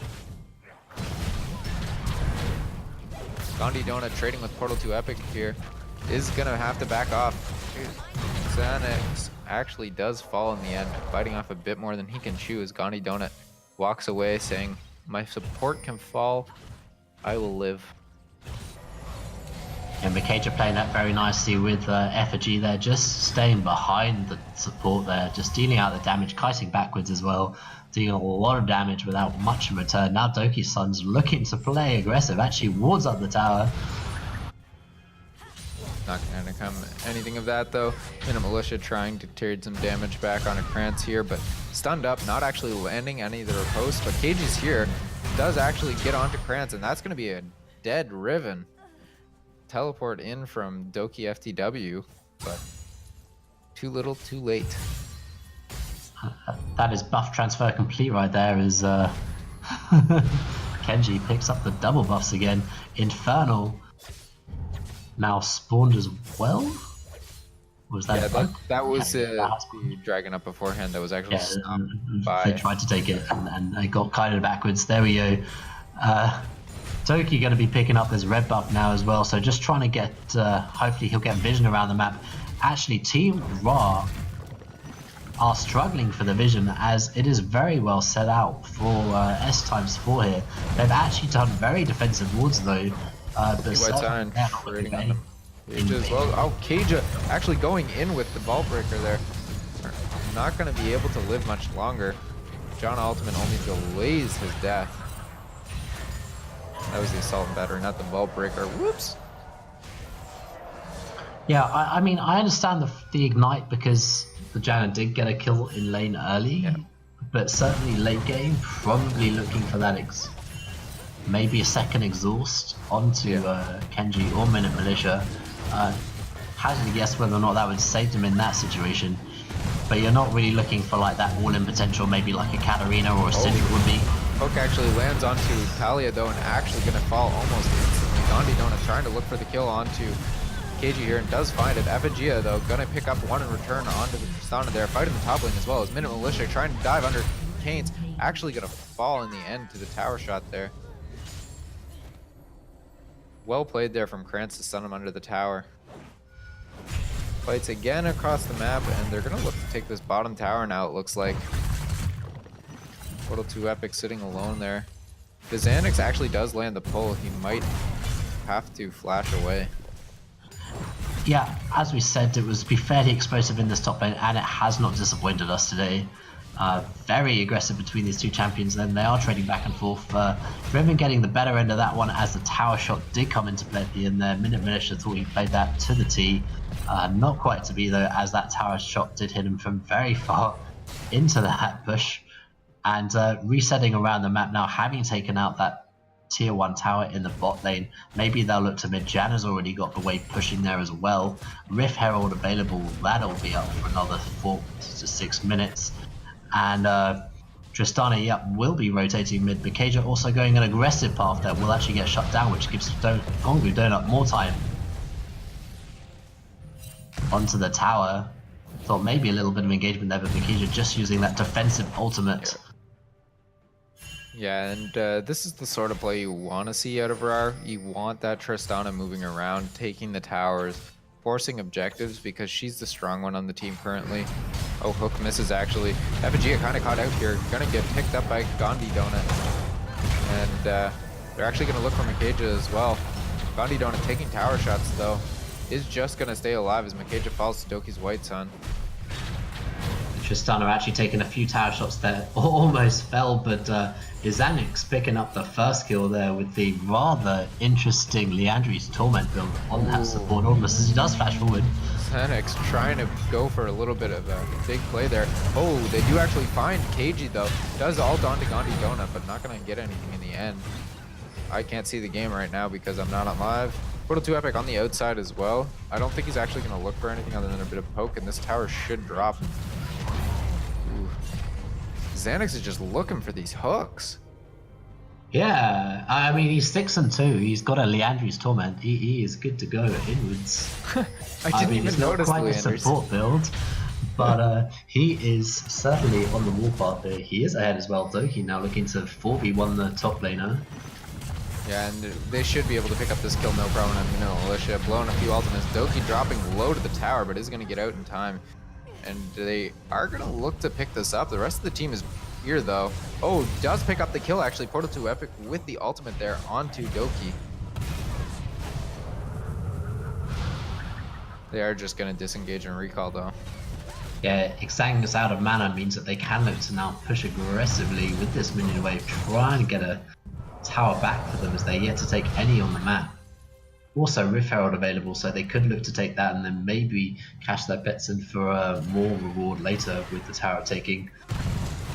Janna just trying to wave clear now. Having a look at Janna, actually, she has maxed that shield first. Then she's gone for the wind wall as well. Just trying to trade a little bit with Portal 2 Epic there as the Rift Herald is coming and the TP's coming in. Does come in actually. That's Doki trying to steal this away. They do have Krantz here as well, stunning up KG. They are gonna actually take KG down and are gonna secure this. Doki White Sun just going on Portal, but don't have quite enough damage to contest with the Sheen from Portal there. Oh, Portal gonna have to flash away though. Does juke the hook, but gonna be picked up anyways. Actually flash out of Mikaja, gonna use his Rupture to knock him back, but hook does land onto the tower instead as the lantern just saving Mikaja.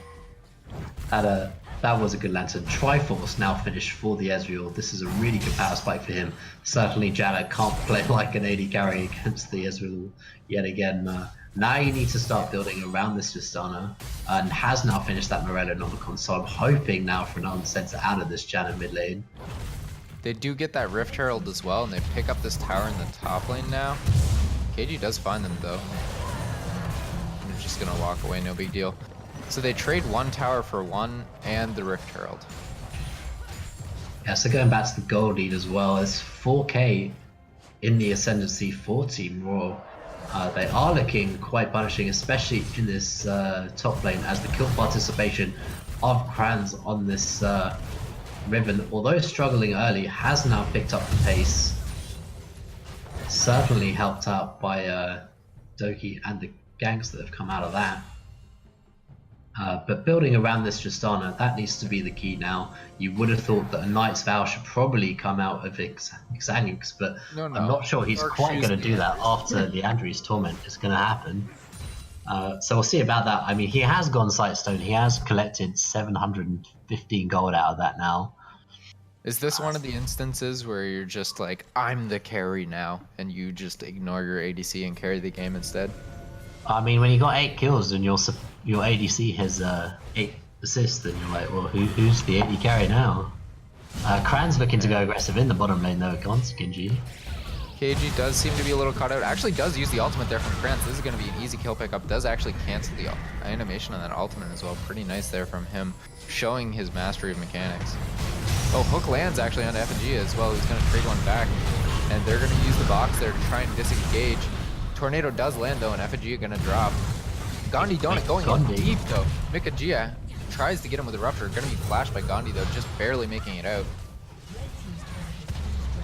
Yeah, they are pushing now. As for Doki in the mid lane, he should hook does land on two. Oh my gosh, Mikagia hops. That was brutal on Bex. Yeah. His bottom lane tower is now falling. I'm struggling to see how S4 wins this game at this point. KG is going on to Doki's White Sun though, is going to use the Assault and Battery to pick up the kill there, is going to try and get away from Gandhi, who's going to just about get the reset, does actually find it after jumping in, but drops to Minimal Militia, just popped in the end there. Minimal Militia trying to follow in onto Doki, does get the slow from Red Buff there, going to use his ultimate, does get the slam against the wall, and uses the ultimate the wrong way and picked up by Portal 2 Epic in the end as Krantz makes it out. Yeah, the Tristana suiciding for the kill there meant that the siege was over. The inhibitor was not going to fall. Krantz is trying to pick up a blue buff here, as they are now looking to set vision around the dragon and around Baron as well. So Xandis is falling up. We're going to see what his next item is. We do have IE and Static Shift now finished for this Tristana. So Gandhi Donut looking in a good place to carry. We're actually going to have a Nash's Tooth, I think, now out of this Doki White Suns in the mid lane on this Janna. Looking at this game though, Rooster, yeah. Where do you see S4 getting back into this? You're only down about 5k gold at this point. That's a surmountable gold lead. You could still come back. How do you go about doing that? Well, I'd hedge the bet on Minute Militia, but with a 6-2 Riven on the enemy side, this is a little bit difficult. I did say with their draft, they just don't have a front line, so as soon as you don't have a front line and you're falling behind, the enemy can just engage on you relentlessly, which they are doing with Xanix and with Doki as well. When he's there, he was a little bit late to the party in the last encounter in the bottom side of the map. But with this Nautilus, where you've got a clear engage bar, it's got to all be about maybe playing around vision, which they do have a lot of wards in their own jungle, especially in the top side of the map, so they need to use that vision in an advantage situation, maybe get a hook, combo that with Kenji and try and get a pick off, try and get some gold onto Portal 2 Epic as his sort of mid-game power spike is about to sort of come into play once he does finish his Mirror Mana, but he is down in gold, 21 minutes in. There's a fight in bot lane again. The FCW might be caught out, but Krantz here to give him a little bit of backup. Rupture into the wrong way from Revelder, then Doki FCW gonna try and use the ultimate backwards, but walled off by Mikagia. And that's gonna be the kill going over there. Krantz trying to get away, does get flash hooked though, but Xanix is here and he's dealing plenty of damage. Gandhi Donut as well to back him up. He's gonna get ruptured backwards though. Not a whole lot they can do to engage. Gandhi Donut is looking for the reset though, and actually does find the hook on FNG, gonna get the kill there.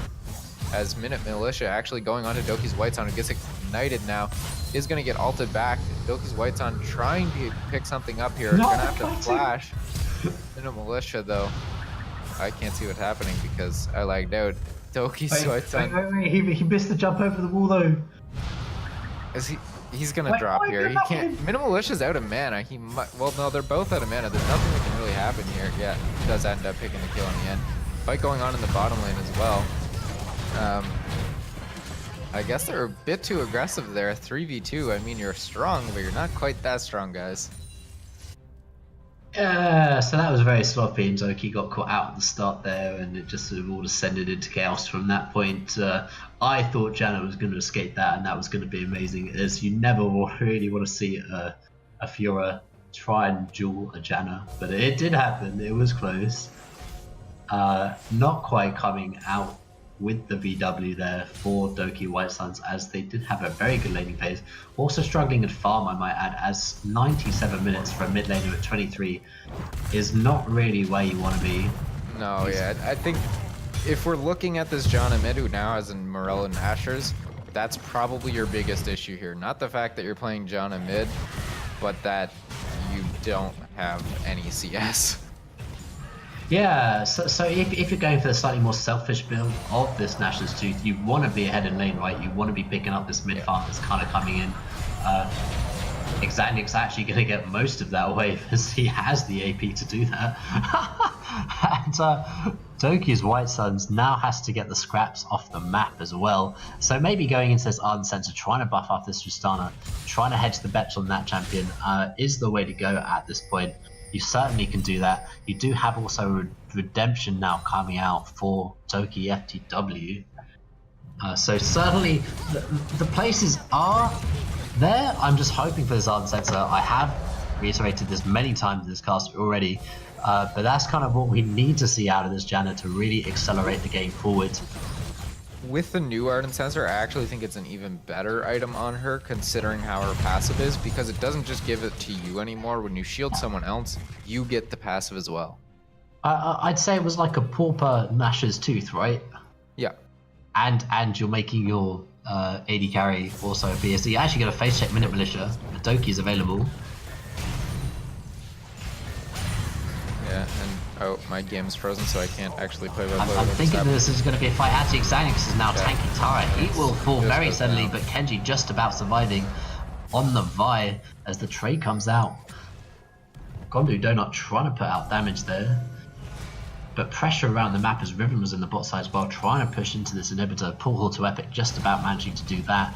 This is now the spike for him. Muramana also a very slow complete, as that is 532 out of 750. So still a good few minutes away on that completion. Yeah, they are slowly pushing in those waves though. I don't think this is what I'd like to see out of them with the lead they have. Oh, Krantz almost getting walled off. I want to see control around Baron. They have nothing right now. I mean, Team Raw are playing this very loose and far at the moment, as they are struggling to find that identity in this game, how they're going to win, right? Like, Franz is ahead, he's finally got that Death Dance, so you put him in a side lane, you then group as 4 with your 2 tanks and your Tristana, and you just go to town on objectives. You try and get the picks, you are ahead, you can get the picks, you've now got triple crit items. Tristana's massively ahead. Franz finding Minute Militia here. Actually not going to get the riposte there, using the ultimate as well. Just going to use the wind slash there. Does actually end up missing it. Krantz does pick up the kill in the end, and Portal to Epic. I can't see the rest of this is lagging out hardcore. Krantz does actually get hooked as well by Effigia. Nice flash hook there. Is going to pick up the kill on Mikaja there in the end, and Doki's White Sun going to drop as well. Mikaja picking up 2 of those kills. Yeah, I'd say Minute Militia played that quite well. Also gone for that Titanic Hydra, so it is a little bit more tanky as well. So he just managed to survive long enough for his team to collapse. But again, you just want to play the map right if you're Team Royal. Like, you had this lead, you still have it at 2.5k gold lead, but you are just slowing down the game, not really playing to your objectives. Now Doki and Gondu want to try and take whatever fight they can take, apparently, in the spot lane again. Xanix's support is split pushing top. He's now got 62 CS. He's like a full man in his own right now, as he's slowly going for a Spectral Cowl upgrade.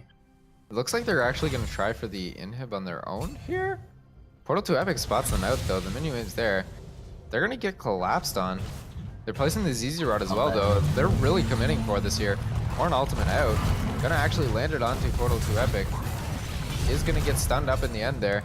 Just trying to take that inhib. Gandhi Donut actually does pick it up in the end. The Rupture misses, but Gandhi Donut goes right through it. Gandhi gets dropped to Portal to Epic in the end there. Infernal Drake as well. KG was trying to pick up, but isn't gonna be able to contest it against 3 people. Does have to back off, and Fire ended up picking that up in the end too. Effigia might catch out Doki, or does land the hook. Krantz is here to back him up though. I don't know if this is a fight you want to take, Effigia. Gets stunned up from Doki. Actually gonna get double stun there from Krantz, who's going to back off from the assault and battery. Not taking much damage from Kaiji though. They do pick up Doki FTW in the end though.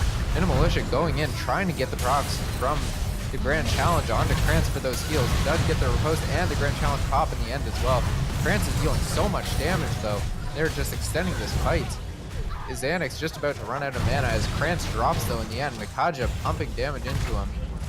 Does have to be careful though. Portal 2 Epic is gonna try and get the last kill, but taken away by Mikaja again, just picking up all the kills in this fight. But Team Rocket build a comp around Tristana. Tristana dies, and then they decide to re-engage the fight. I mean, it was the mistake of S×4 to make that split decision between the dragon and collapsing, as Kenji kind of got caught out there, tried to recollapse with his team, finally does, actually gives away the Infernal over to the opposition. I think that happens, and moving forward, now we have a Molten Edge finished on Tristana. I mean, they need to be playing around this this champion, but they're not really using their comp. Also, potentially maybe building these Obsidian Cleaver as well now finished. Building these items a little bit too early into the game, as they are efficient, but they're not that efficient. I really disagree with the Molten Edge on Tristana especially. The Black Cleaver, yeah, you can kind of agree with that one. Jonathan does get hooked, but not going to find any. Molten Edge, though, that's 1,000 gold. You could put that instead towards a Vamp Scepter or something to give yourself the lifesteal in these team fights that you need. Yeah, I'd certainly agree on that Vamp Scepter, considering there isn't a true tank as well. I mean, there is a Vi, but you can theoretically avoid the Vi, but maybe a bit of Armor Pen as well could be the call for her as well. Yeah. But certainly Vamp Scepter going into a Bloodthirster late game being that priority would be the good call. Going to delay that spike even more now, picking up that Molten Edge. We finally do actually have an Adaptive Helm picked up by Xenix, so he's gone for this very sort of selfish tank build here on this support. 9 and 5, so he does actually have the gold to do it. Also picked up some side farm along the way. I'm surprised he didn't go for the Abyssal Mask, in all honesty, with the way he's been playing. Yeah, because the only supportive item actually for the Tristana at this point, apart from the tanks, is the Redemption, so they're not fully utilizing the sort of meta that we're in right now with these tanks. Yeah, they are pushing in the mid lane too. Thought there was going to be a fight there, but apparently not. Actually, Effigia landing the hook here onto... Apparently every time a fight starts, my game lags out. I can't see what's going on. Alt onto Gandhi Donut. They are going to pick up both kills there in the end. And it looks like Doki's White's on actually caught out as well. Is pushed back over the wall there. Portal 2 Epic gonna go on and ultimate used just in vain though. Effigia gonna try and steal the kill, but shield comes out just in time so they can secure it. Yeah, Ignite coming down actually onto Portal 2 Epic there, trying to pick up the kill, but Tristana caught alone, having to flash away from his teammates and just getting singled out there, completely getting one kill by the Vi. Killing the top lane as well came out. Sorry, I kind of missed that, but I guess there wasn't much to miss. Minute Militia just one-shotting Doki, even though he's tanky. That HP damage coming through. Oh, flash hook from Effigia just missing as well, as Kranz now has to back away from the Baron. But Team Row are not playing their comp the way that they should be. I mean, the items are fine and everything, but as long as you play that, we're now trying to get a Kranz is Rage Blade for this 134 farm Janna in the mid lane. This is only at 5,000. There are 3 members of the team here. They can probably take this if they're pretty low. Xanax actually gonna go in, flash in from Kranz, gonna actually try and steal away that Baron, but instead just gets the 1 kill. They're gonna be able to pick up pretty much every kill here. It's Portal 2 Epic actually gets knocked up from the ultimate out of the Nautilus, and Kaiji's gonna get away with Minimal Militia. TP into base from Riven. Well, Doki actually, it's Doki. It's Doki. KG almost dropping as well. Doki trying to finish the game here. They might have Baron, but that doesn't matter if you're just chasing them down, not allowing them to recall. Minimal Militia getting caught out by Kranz. Is going to try and repost to get the stun, but Kranz not using any form of CC. They're going to just get the slow and walk away. Doki trying to take the inhib, which respawned, and denying him from pushing to end the game. You do have Baron on 2 members still. Yeah, that was a bit of a shame that Portal 2 Epic actually jumped back into the pit. He was safe. The team were going to lose the fight. Joined his team in that regard. Now Minute Militia trying to go aggressive. Doki dropping low against Minute Militia. hitting these item breakpoints now does actually land the riposte onto Krantz, who's gonna fall in the end there. Minimalicious still alive. Redemption coming through. Kaiji actually trying to back off. Hook does land onto his Xanax though. Effigia following it in, but not going to be able to do much. Gandhi Donut going in, taking tower shots. Kaja actually gets the kill in the end. Doki FTW does try and pick up that tower and does get it, but they're going to have to back off now. HP bars blinking. Ultimate out of him. Ezreal does pick up that kill, and Doki Whitesun going to try and outplay Mikaja. Just about gets it, but the Zhonya's out of Mikaja just in time. Isn't going to get the kill as Minute Militia comes in to deal just enough damage so that Mikaja can pick up that kill and walk away. Yeah, Tristana playing that very close to her boots there, as who will get picked out of the fight, again jumping away from her team and struggling to win the duel on the side there. So we reset the map here a little bit. We do have a lot of destruction of the base, as both Nexus towers have now fallen for S×4, so Super Sugu Senpai squad are in dire circumstances here. We will shortly, well actually Mountain Drake is actually getting taken by Minute Militia right now, so that will prompt the spawn of the Elder Drake very slowly. That'll be a little bit of a delayed spawn for that. But consolation prize on this Mountain Drake, really not what you want when your base is now in tatters. They do still have Baron buff though, I believe, on Yora. Actually, Mikaja's just dying there. As Gandhi Donut actually does go in and pick up the kill in the end there. Not much he could do really to get away. Doesn't have any summoners available. Yeah, with a 50-second cooldown on the death timer there, they will now march into the base. I mean, Tristan now going very aggressive onto Evergy. Box will probably, he just jumps over that. Doesn't really matter to Gandhi Donut now. He has a little bit of lifesteal there with that Cutlass completed. Gonna look to end the game here. They have 2 members now. Mikaja's not up for another 30 seconds. That's a lot of their wave clear. Minute Militia does complete the recall though. If they can kill Gandhi Donut here, they might stand a chance as Riven teleports in from Krantz. Portal to Epic looking for the kill on Gandhi Donut. Does give him down to half. Game lags again, so I can't see what's going on. Yeah, Minute Militia actually completely was 100 to 0 as the viewer. Oh, the ultimate from KG there does actually pick up the kill on Tristana. Xanax gonna drop as well. Krantz trying to get a kill, misses the Wind Slash, is gonna get Minute Militia in the end, drops before he can get the knock up onto KG to secure that kill. They are gonna be able to clear these waves out. Doki FTW not there for the fight. If he'd been there, they might have been able to clean up those kills. Yeah, a little bit of disorganization there. He's actually just completed an item there, and he will take out the Penguin to boot. Now they just need to reset the map a little bit. Baron will be on the cards in a couple of minutes as well, so they need to start thinking about providing vision for that, denying, making sure that S×4 stay in their base at all times if possible. Inhibitors have recently been taken, so they won't be spawning anytime soon. So the pressure is still suddenly there, but this is exactly the cleanest finish, would you say, Loplex? No, this has turned into quite a Clam Fiesta game here, actually. Yeah. I was expecting S4 to kind of run away with the game at this point with how they were scaling and how Rauer was playing. They're up 1k gold now at this point, and Mikaja's been playing extremely well. Minute Militia's online with the items now, but it's Clam Fiesta. For Mask not being on the Nautilus, but now it is. Oh no. Got that one, right? Yeah, for sure.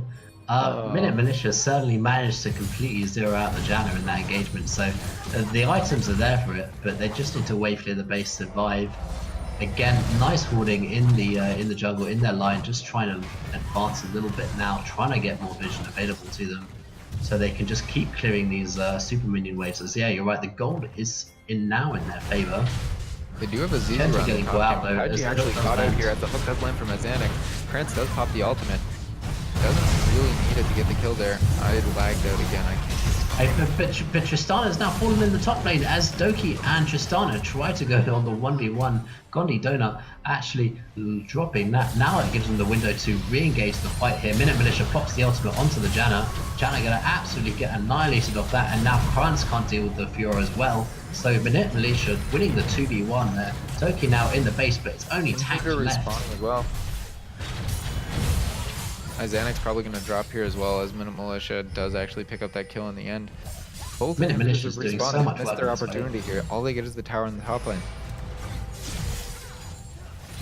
Yeah, I mean, you do have the little minions coming into the base in the top, but this again is not the cleanest. Gondi Donut getting caught out again, trying to take that 4v2 in the top lane.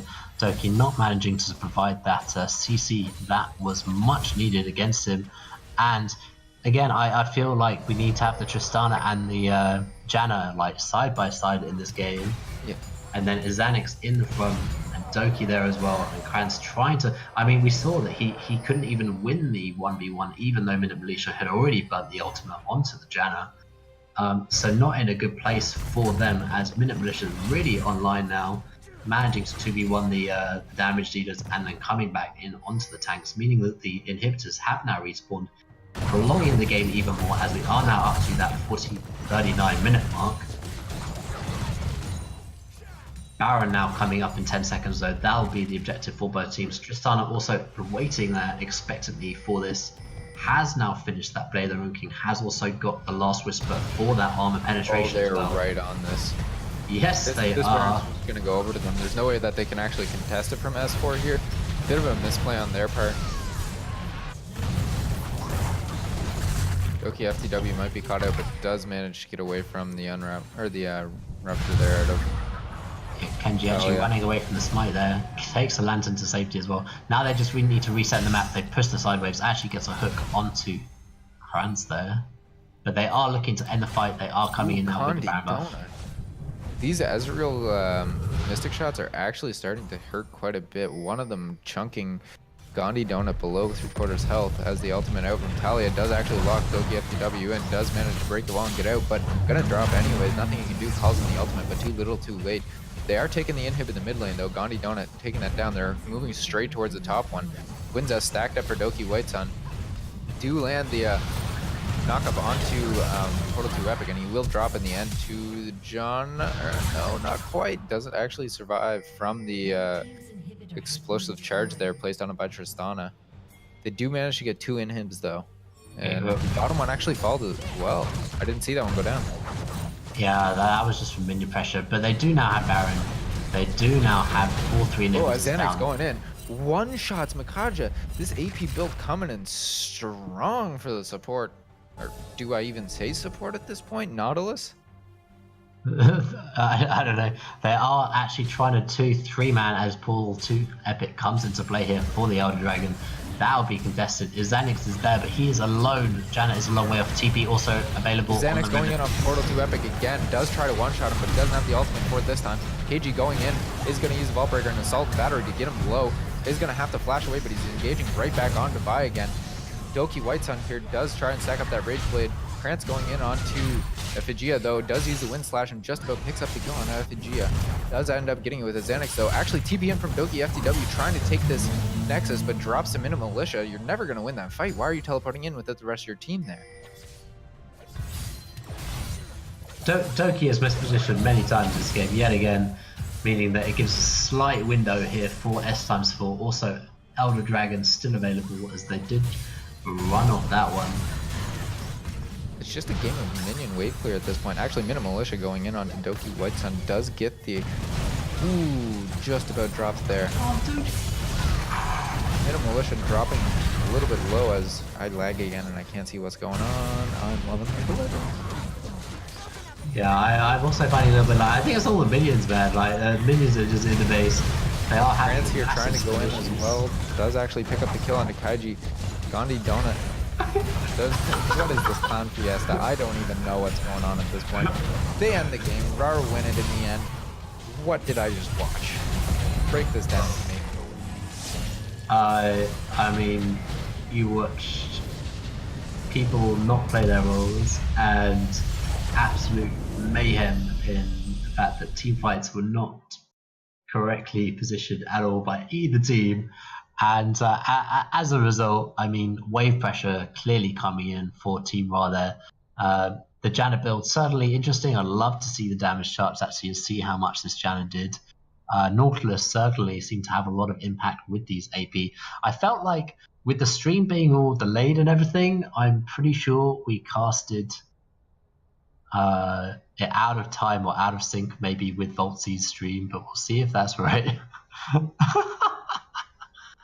So hopefully we're going to have to sort that for the weekend for the RPL games and RML games.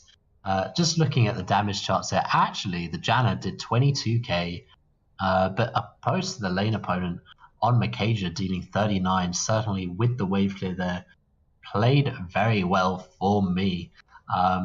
And certainly Minute Militia in the later stages of the game taking advantage of the chaos, really managing to play the duelist to the extreme there and getting a lot of pick potential available to that.